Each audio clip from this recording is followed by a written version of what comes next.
মঞ্চে বসা আজকের এই নির্বাচনী জনসভা যাকে ঘিরে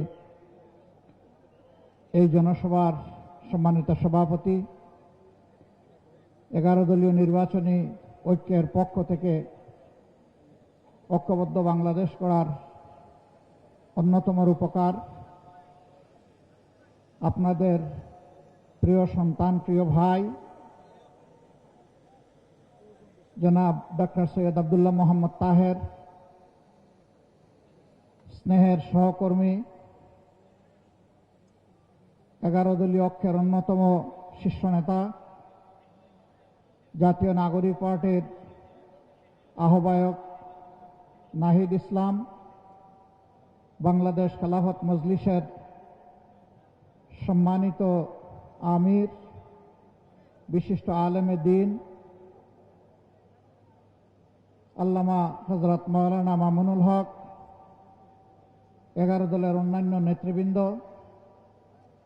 স্থানীয় সাবেক এবং বর্তমান জনপ্রতিনিধিবৃন্দ, আজকের এই নির্বাচনী জনসভায় উপস্থিত প্রিয় চট্টগ্রামবাসী, শহীদ পরিবারের গর্বিত সদস্যবৃন্দ, জুলাই যোদ্ধাবৃন্দ এবং মিডিয়ার সহকর্মীবৃন্দ, আমার আগে মৌলিক কথাগুলো সবার বলা হয়ে গেছে। আমি 2-4টি কথা বলেই আজকে বিদায় নেব ইনশাআল্লাহ। প্রথম হচ্ছে, আমরা এসেছি চট্টগ্রামে। আমি বিশ্বাস করি চট্টগ্রামের প্রত্যেকটি মানুষ আমার চাইতে ডক্টর সৈয়দ আব্দুল্লাহ মোহাম্মদ তাহেরকে অনেক বেশি চিনেন। আমি এটা বিশ্বাস করি চট্টগ্রাম উপজেলার শুধু রাস্তাঘাট নয়, প্রতি ইঞ্চি মাটি সৈয়দ আব্দুল্লাহ মোহাম্মদ তাহেরকে চিনে এবং ভালোবাসে। কাজেই তার পরিচয় আপনাদের সামনে তুলে ধরা এটি অনেকটা মাসির সামনে মায়ের গল্প বলার মতো। আমি শুধু সংক্ষেপে এই কথাটি বলবো, ইনশাআল্লাহ আল্লাহর পর আস্থা রেখে, ভরসা রেখে বলতে পারি যে বাংলাদেশের মানুষ একটা পরিবর্তন চায় এবং 13 তারিখ থেকে বাংলাদেশের মানুষ একটা পরিবর্তন দেখতে চাচ্ছে। 12 তারিখের পরেই 13 তারিখ যে পরিবর্তনটা আসবে, এটি আসবে আমাদের যুব সমাজের আকাঙ্ক্ষার উপর ভর করে, আমাদের মায়েদের নিরাপত্তার আকাঙ্ক্ষার উপর ভর করে, গোটা বাংলাদেশের ইজ্জতের উপর ভর করে। আমরা আর কোনো আধিপত্যবাদকে মানব না, আমরা আর কোনো ফ্যাসিবাদ দেখতে চাই না, আমরা আর কোনো দুর্নীতিগ্রস্ত সরকার এই দেশে দেখতে চাই না। আমরা একটি মানবিক বাংলাদেশ দেখতে চাই। সেই বাংলাদেশের আপনাদের দোয়া এবং ভালোবাসায়, মহান আল্লাহ তাআলার ইচ্ছায় বিইজনিল্লাহ ইনশাআল্লাহ এই 11 দল আপনাদের পক্ষ হয়ে এই জাতি পরিচালনা করবে।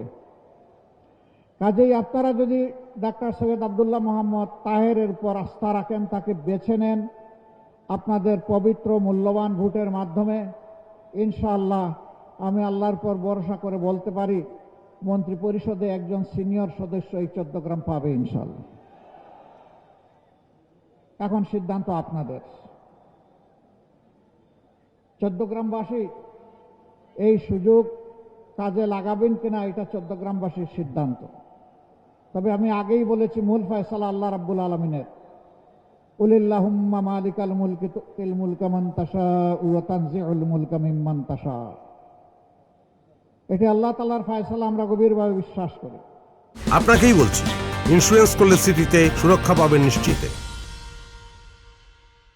তবে যেহেতু 15.5 বছর বিশেষভাবে বাংলাদেশের মানুষ, আলেম ওলামা, রাজনৈতিক প্রতিপক্ষ আওয়ামী লীগের যারা ছিলেন, সিভিল সোসাইটির সদস্যবৃন্দ, সাংবাদিক বন্ধুগণ, এক কথায় সারা দেশবাসী যেহেতু মজলুম ছিলেন, আর আমরাও মজলুম ছিলাম, আমরা আশা করছি এখনো যারা মজলুম তাদের পক্ষেই বাংলাদেশ থাকবে ইনশাআল্লাহ।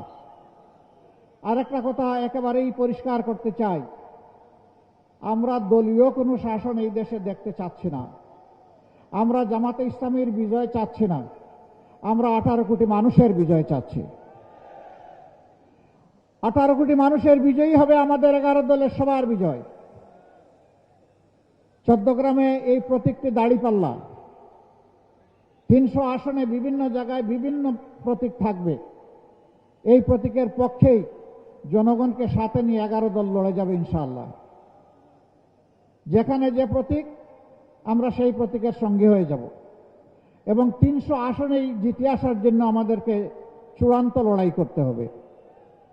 আমরা বিশ্বাস করি সত্যের বিজয় হবে ইনশাআল্লাহ। যা আল হক ও জাহাক আল বাতিল ইন্নাল বাতিলা কানা যাহুকা। বাতিল সব তছনছ হয়ে যাবে ইনশাআল্লাহ। 5 তারিখের পর আপনারা দেখেছেন কার কি কর্মকাণ্ড, কার কি চরিত্র। আগেরটা রাখলাম, অতীতের খাতায় থাক। বর্তমান বিবেচনায় নিলেই বাংলাদেশের মানুষের জন্য সিদ্ধান্ত নেওয়া কঠিন হবে না ইনশাআল্লাহ। যারা আমার সম্পদেও হাত দেয়, যারা আমার জীবনেও হাত দেয়, যারা নিজেদের জীবনকে শেষ করে দেয় এবং যারা আমাদের মায়েদের ইজ্জতে হাত দেয়, আমার মায়ের পেটে লাথি মারে, আমার মায়ের কাপড় খুলে নেওয়ার জন্য হুঙ্কার দেয়, তাদের হাতে কি বাংলাদেশের 9 কোটি মা নিরাপদ? তো তারা মাথা গরম করলো কেন শীতের দিনে? এখন তো মাঘ মাস, নাকি এখন চৈত্র মাস? মাঘ মাসে মাথা গরম হওয়ার তো কোনো কারণ ছিল না। কারণ একটাই, যখন সাধারণ মহিলারা পর্যন্ত বলে যে নিরাপত্তার জন্য 11 দল আমাদের প্রয়োজন, যখন একজন মহিলা তার মতো করে তার পছন্দ মতো তিনি পোশাক পরে রাস্তায় এসেছেন, সাংবাদিক বন্ধু জিজ্ঞেস করেছে, আপনি আগামীর বাংলাদেশের ক্ষমতায় কারে দেখতে চান? উনি বলেন জামাত। উনি আর 11 দল বলেন নাই, ওই জামাত মানেই আমরা সবাই মিলেমিশে 11 দল। বলছে কেন জামাত? ওই মহিলাটি বলেছেন জামাত আসলেই দেশটা ঠিক হবে। কয়ে যে তাইলে তো আপনি এই পোশাক পরতে পারবেন না। মহিলা জবাব দিচ্ছেন পরবো না, অন্য পোশাক পরতে হবে। কয় তাই পরবো। আচ্ছা, জামাতের কোন জিনিসটা আপনার ভালো লাগে? কয় জামাতই আমার ভালো লাগে। এই যে মা বোনদের এই অ্যাটিচিউড, তারা তাদের আস্থার ঠিকানা হিসাবে 11 দলকে এখন দেখছে, এইটাই কাউকে কাউকে একটু পেরেশান করে তুলেছে। ভাই, আপনারও তো ঘরে মা আছেন, বোন আছেন, আপনার স্ত্রী আছেন, জায়া আছেন, একটু তাদেরকে সম্মান করুন অন্তত। যদি তাদেরকে সম্মান করেন তাহলে তাদের মতো আরেকজনের দিকে তো আপনি লাল চোখ দিয়ে তাকাবেন না, তাদের মতো আরেকজনকে আপনি বিরক্ত করবেন না, তাদের মতো আরেকজনের গায়ে আপনি হাত দিবেন না। কিন্তু আপনি যদি হাত দেন তাহলে এই মায়েদের সন্তান নাই? হ্যাঁ, এই সন্তানেরাই তো সব ধরনের ফ্যাসিবাদের বিরুদ্ধে জেগে উঠেছিল জুলাইয়ে, যেই জুলাইকে অনেকে স্বীকার করেন আবার অনেকে করেন না। এদেরকে তুচ্ছ তাচ্ছিল্য করেছেন, তাই আমরা দেখেছি। সেই ছেলেরা ঘুমায় পড়ে নাই। আল্লাহর ওয়াস্তে এটা থেকে ফিরে আসেন, অন্যের মতের প্রতি সম্মান দেখান, নিজের মত নিয়ে জনগণের কাছে যান, নিজের চরিত্র নিয়ে যান, আমল নিয়ে যান। জনগণ তখন বিচার করবে, বিবেচনা করবে। আমাদের মাদের গায়ে হাত দিবেন আর আমরা বসে বসে গালে হাত দিয়ে খতমে খাজেগান করবো, এটা চিন্তা করবেন না। আমাদের দায়িত্ব তখন পালন করা আমাদের জন্য ওয়াজিব হয়ে যাবে। বাধ্য করবেন না আমাদের। ফিরে আসুন, মাকে সম্মান করুন, মায়ের জাতিকে সম্মান করুন। প্রিয় দেশবাসী, আমাদের অঙ্গীকার তো স্পষ্ট। আমরা বলেছি চাঁদাবাজি সহ যত দুর্নীতি আছে আমরা এগুলার জড় কেটে দিতে চাই ইনশাআল্লাহ তাআলা। এতে কারো ভয় পাওয়ার তো কিছু নেই। যারা চাঁদাবাজি করেন, দুর্নীতি করেন, তাদেরও ভয় পাওয়ার কিছু নেই।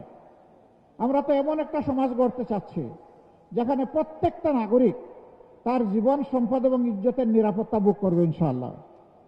এমন হালাল রুজি দিয়ে সম্মানের সাথে সে বেঁচে থাকবে ইনশাআল্লাহ। আপনারাও বেঁচে থাকবেন এই কর্মে যারা এখন জড়িত আছে। ছেড়ে দেন, এই অপকর্ম ছেড়ে দেন, জাতিটাকে আর কষ্ট দিয়েন না। এক সময় আপনারাও মজলুম ছিলেন, কেন এখন জালিম হতে গেলেন? মজলুম কিভাবে জালিম হয়? আমরা আশা করব সংশোধন হবে। যদি না হয়, আল্লাহ যদি আমাদেরকে সেই সরকারটা গঠন করার তৌফিক দেন, আমরা সতর্ক করব, সংশোধনের সুযোগ দেব। যারা সংশোধন হয়ে সতর্ক হয়ে সুস্থ জীবনে ফিরে আসবেন তাদেরকে আমরা বুকে জড়িয়ে আলিঙ্গন করব।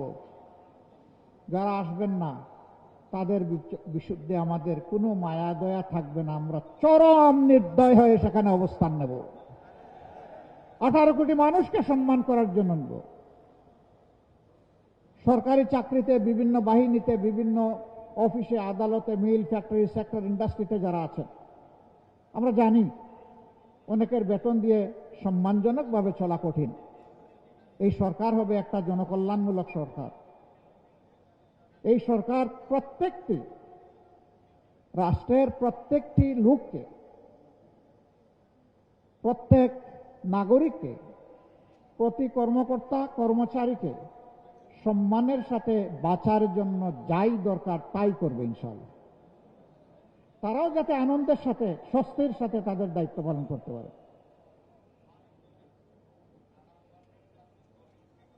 আমাদের ব্যাপারে অপবাদ ছড়ানো হয়, এরা ক্ষমতায় গেলে কওমি মাদ্রাসা বন্ধ করে দিবে আর মসজিদ থেকে সমস্ত ইমাম খতিব বের করে দেবে।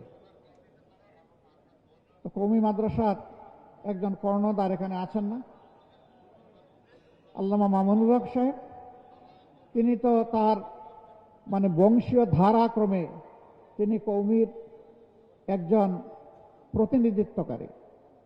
এরকম আরো সবাই প্রায় আছেন। তাদেরকে সাথে নিয়েই কি আমরা কওমি মাদ্রাসা বন্ধ করবো নাকি? এগুলা হলো মিথ্যা গুজব ছড়ানো, মানুষের মনে বিভ্রান্তি এবং সংশয় সৃষ্টি করা। তবে মানুষ পুর খেতে খেতে এমন এক পর্যায়ে গিয়ে পৌঁছেছে, এখন আর এগুলা কানে তুলে না মানুষ। আলহামদুলিল্লাহ, আল্লাহ যদি আমাদেরকে সুযোগ দেন তাহলে কওমি মাদ্রাসার বেফাক আছে, হায়াতুল উলিয়াস, সেই নেতৃবৃন্দের সাথে বসা হবে। এই সরকারের প্রতিনিধিরা বসবেন, এখানে তাদেরও প্রতিনিধিত্ব এই সরকারে থাকবে। বসে কওমি মাদ্রাসার উৎকর্ষ সাধনের জন্য যা করা দরকার তাই করতে আমরা বদ্ধপরিকর। এখন মূলত দ্বীনি শিক্ষাটাকে ধরে রেখেছে কওমি মাদ্রাসা।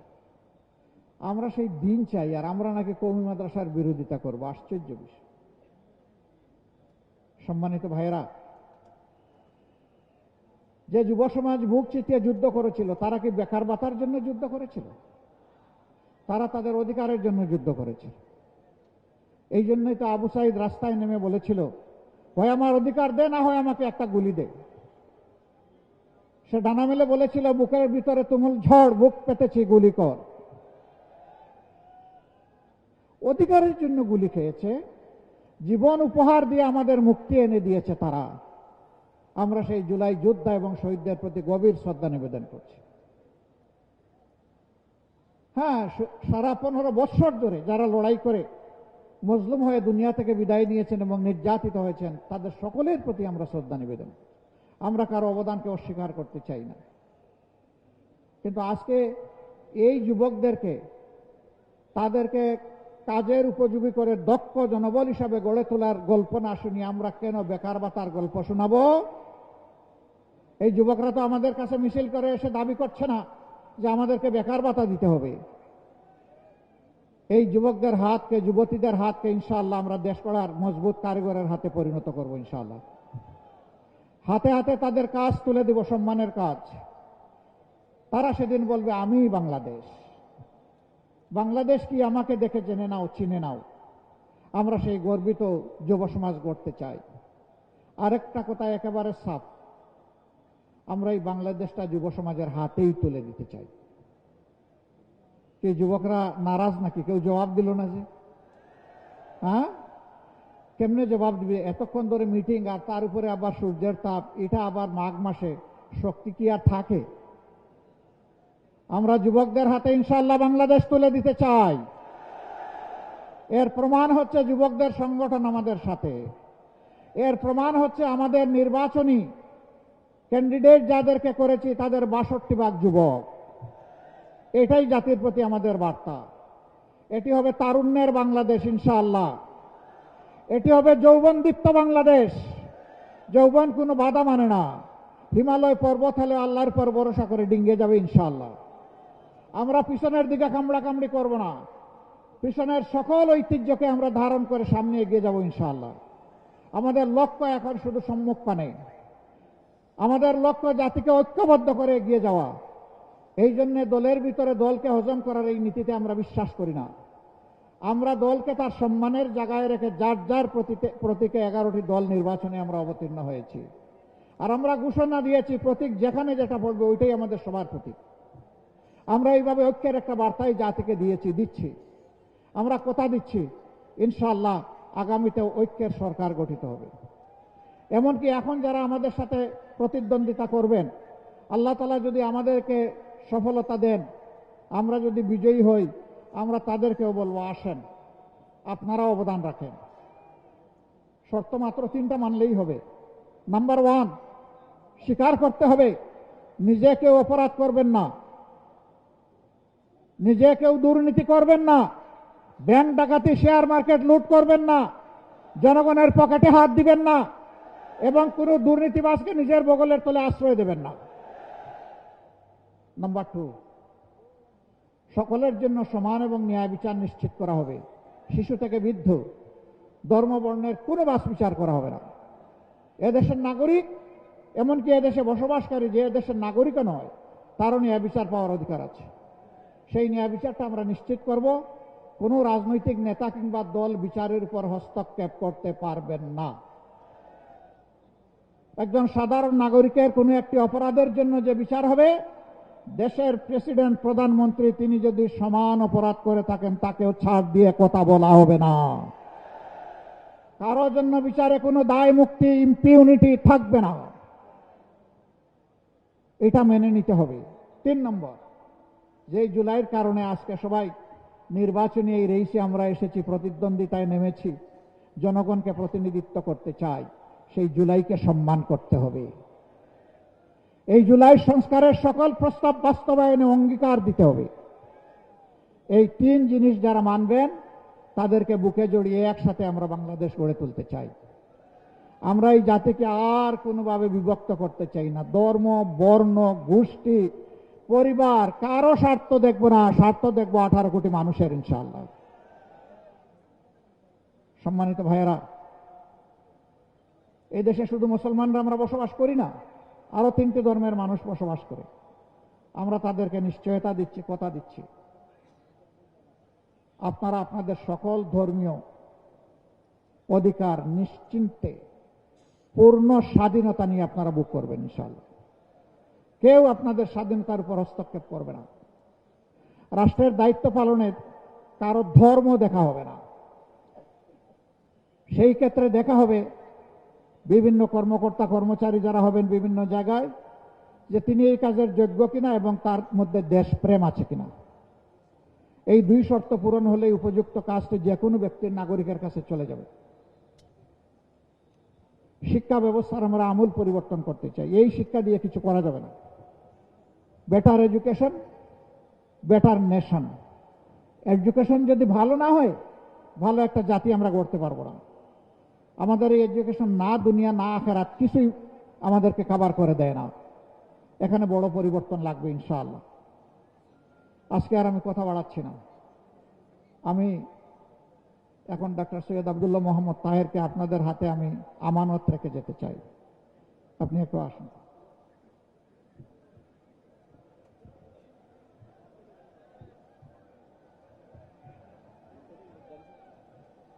একটু নাইড আসে।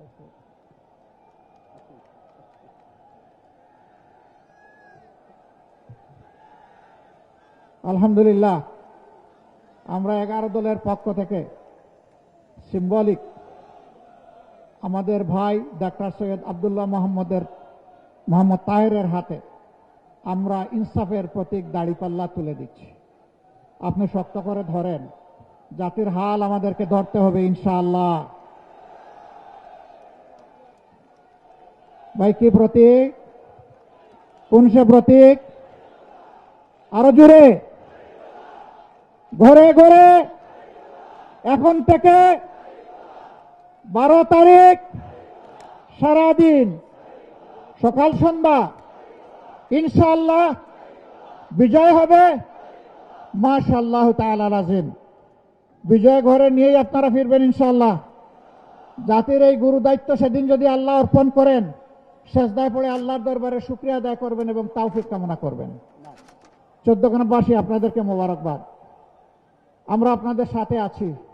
এখন বলবেন যদি আপনারা বিজয়ী হয়ে সরকার গঠন না করেন আমাদেরকে ছেড়ে দিবেন কিনা? না, চরম প্রতিকূল অবস্থায় বাংলাদেশ ছাড়ি নাই, মাটি কামড়ে পড়েছিলাম, আপনাদেরকে বুকে ধারণ করে পড়েছিলাম।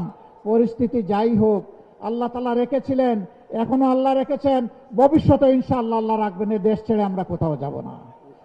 সৈয়দ আব্দুল্লাহ মোহাম্মদ তাহের যেমন ছিলেন তেমন থাকবেন। আপনাদের মানুষকে আপনাদের হাতে তুলে দিলাম, আপনারা কি তাকে গ্রহণ করলেন? হৃদয়ের উষ্ণতা দিয়ে, কলিজার ভালোবাসা দিয়ে আপনারা কি গ্রহণ করলেন? মুবারকবাদ। আসসালামু আলাইকুম ওয়া রাহমাতুল্লাহ। এদের কাউকে জিজ্ঞেস করতে হবে তো।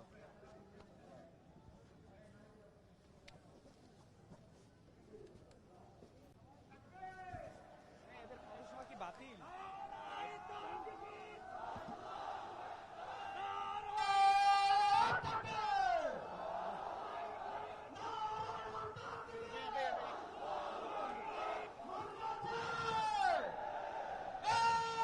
সেই মার্কা আরো জোরে